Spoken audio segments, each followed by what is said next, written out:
This is Matt for Boxing Social in association with Empire Fight Store and R Kings. It's a pleasure to be joined by Kyrone Davis. Kyrone, it's the first time we've spoke. I know you've got a huge fight coming up. How are you physically, mentally prepared for this fight? It's another huge night for you. Physically, I feel amazing. Mentally, we're prepared. We've gone through all the motions, so we're excited.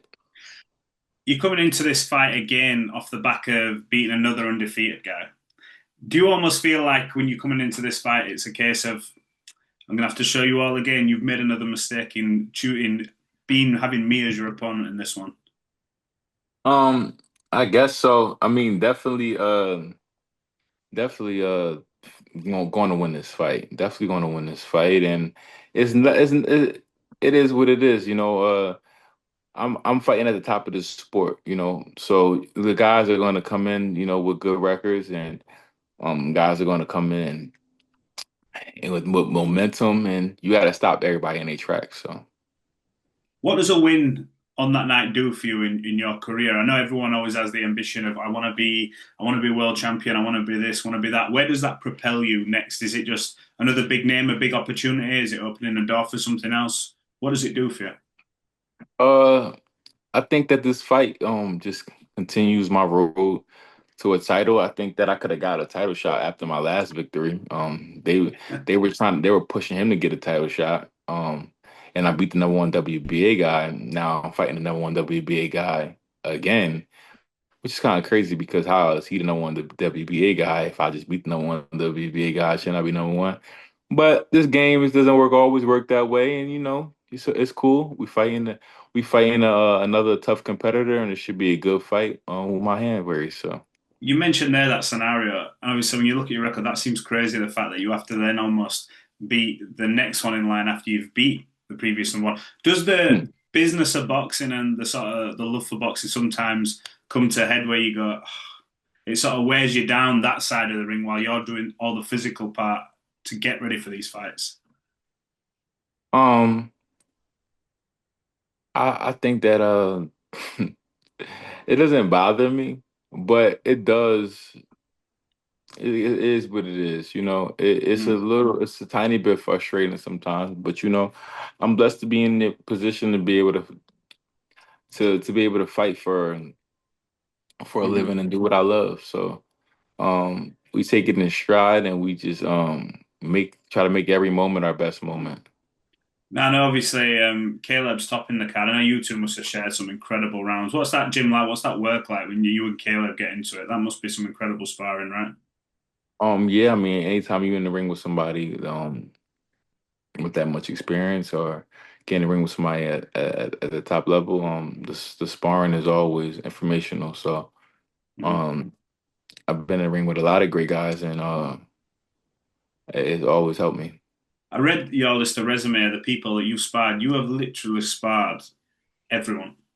Yeah. Your Canelos, your Triple Gs, the lower weight classes as well. What's the most you've ever taken away from one of these sparrings? Obviously, they take away things from you, but what's that one sort of spar where you stepped out of the ring and went, I'll take a little bit of that. I'll take something. I think with every guy that I've been in the ring with, I've had a moment because I didn't like spar the guys once, so I was in a training camp, so we were sparring every other day.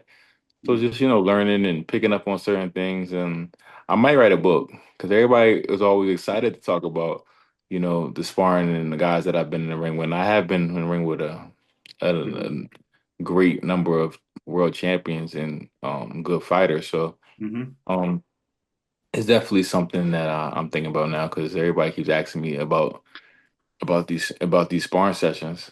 Well, look, I can imagine you've had a lot of the same questions, so I'll try to switch it up for you a little bit. I see you're big into the music game. Yeah. You're doing a little bit of music.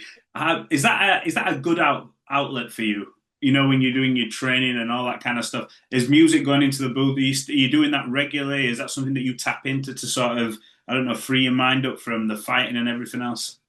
It's just something that I do. I don't use it like necessarily as a tool, but it is something that I do that's outside of boxing. But it is a career for me as well. I Yeah, mean, I be doing shows out Delaware and I be getting paid. that's So, wild. it's part of who I am. It's part of my life. and it's something that I love as well. It doesn't get in the way with boxing because it got nothing to do with boxing. It's music, and it's something that I do when I not in the gym. Aside from listening to your own music, then what's your like Spotify playlist? You know, when you're, either driving a car, going to the gym, or even fight night, when you're in that changing room, like getting your So I mindset, who do you Yeah, listen so to? I love music. I love music. Like I'm a real music lover. So it depends.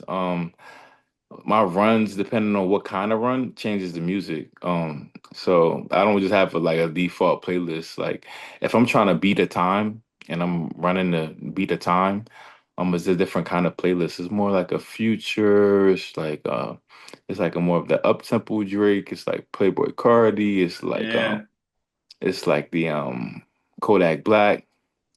It's more of Hmm. that. But when I'm on my cruising run, I'm playing more Party Next Door. I'm playing old school R&B, like Hmm. the Jagged Edge and the Jaheim and the Old Kids. school. And yeah, and Brandy. I love Brandy. I could run all day listening to Brandy. So I mean, Yeah. so depending on that, if I'm going to the gym and I'm feeling good, with sparring session, I might put Hmm. on my music while I'm listening to the gym, or I might put on whatever hot right now. So the music changes, and then when I'm at home and I'm chilling, I'm listening to Curtis Mayfield. I might have on my Al Green. I might have on. Oh, Green. Oh, It shit. depends. I have a huge bag when it comes to music, because it's something I really love. Absolutely. I want to ask, obviously, you still have aspirations of becoming world champion. And when you look at everything that's gone on in the sport, you've seen the likes of a Manny Pacquiao who's returning at age 46. Do you see that and go, wow, like that guy has won so many titles in so many weight classes, has left the sport and still needs to keep coming and scratching that itch? Does that sort of inspire you to make sure you do, hit them heights that you do walk through that door and say, you know what? No matter what, I have been a world champion to make sure you do continue to get it now. I mean, not because of that, or I don't look at that because of that. I think that Manny Pacquiao, he has his own problems. It's an addiction. Like Mhm. at this point, like you gotta be honest with yourself. At 46 years old, coming back to win another title, it's a dopamine that he's trying to get. It's like he wants to do something else, and he needs Mhm. something else to do, and he wants to feel proud of himself again, and he wants to put himself through that so that he can have the moment and be on top again. It's definitely an addictive feeling to win. And I know about it because I've won good fights. Mhm. But I don't plan to be coming back at 46 years old by any means. No. Do you think of a day when boxing's not in your life and you go, you know what? Years down the line, do you think about that where you go, what am I going to be doing like full time? Obviously, Um, we mentioned music there, or is it something you don't allow yourself to think about? um, I have aspirations outside of boxing that I know I can indulge in. I have an obsessive personality, so once I get into something, I know that I can take something far. Hmm. And I've already like done a few things that I know could, make a living outside of boxing. Hmm. But, I don't think about it like that because I'm so much in it and there's so much for me to do. It's like my career Yeah. trajectory is still like um, you know, it's heading up. So, we're gonna get the job done and we're gonna make everything of what I have in my career and once that's over, we can start like really making steps towards different things. Well, let me ask you a little bit about this fight, a little bit more about it, the technical stuff. When your head hits the pillow at night and you envisage this fight and how it goes, I know you guys in the gym don't just have plan A to Z, and you can adjust on the fly. But how do you see this fight playing out in your own mind? Because you know yourself, like you mentioned there, I beat the number one, got to do it again. Another guy with another undefeated record, but you're the guy to do it I mean, now. all right. Well, look, when I lay my head on the pillow, I'm not thinking about him. I'm thinking about You know what I mean? I'm on the phone with my kids. I'm saying telling them good night. You know what I mean. I'm You know what I watching mean. Netflix. I'm not thinking about him. I don't like I said, I'm focused on myself. So like every day I'm Hmm. focused on being better and better myself. So I'm thinking like what I have to do tomorrow to make sure that today is better. What I have to do about for my body. I'm feeling a little bit of pain here because I'm training so hard with my legs. What can I do to help them recover faster? What can I do to help turning on my hips? And what can I Hmm. do? It's just like I'm focusing on myself. So when I get in the ring, I could be my best self. That's how I'm going to win.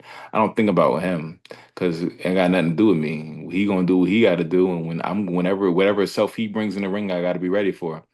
You have you seen anything of him? Have you I've do you seen like essentially leave that to the coach? What do you do? I've seen about 2 rounds of his last fight, but I leave it to my coach to do most of the game plan when it comes to that.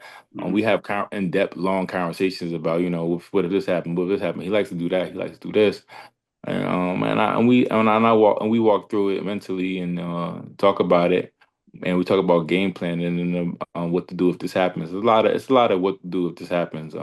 Type Hmm. of talking and conversations that we had. Just we can be ready and be on the same page, and know what to expect from each other. Well, I'm not doing a lot of thinking about him now. It's not even like it's gonna be what it's gonna Yeah. be. It's gonna be what it's gonna be, and I'm focused more on myself being the best that I could be. Okay. What's last one from me? What's the most valuable thing you've learned throughout your career so far? You've had ups, downs, backups again. What's the most valuable thing that sort of boxing has taught you? It's a really tough question. Maybe like what boxing has taught me as a person, or what have I learned in boxing? Sorry, it's quite a broad question, but what's sort of the biggest thing it's given? The biggest sort of takeaway can be anything that, maybe, um, I don't know, the ups and downs. What's it taught you as a person? Okay, as a person. Yeah. So definitely I'm way more resilient because of boxing. When certain things happen in my life, I kind of be the calm one. I'm always the one like making adjustments, like, and I'm always like, well, okay, well, let's just do this, that, and the third. Where like, other people they like be frantic about something. And I kind of walk into stuff like very clear minded, Hmm. um, and I don't overreact over nothing. So I guess it's taught me to be that and patient, and it teaches me to persevere. I never like feel like there's anything that I'm going through that I can't get through. So Good answer, bro. Look, looking forward to seeing you do your thing. It's a huge card, and look, wish you all the best, and hopefully we can catch up after your fight. I appreciate all your right, man. time. Appreciate you.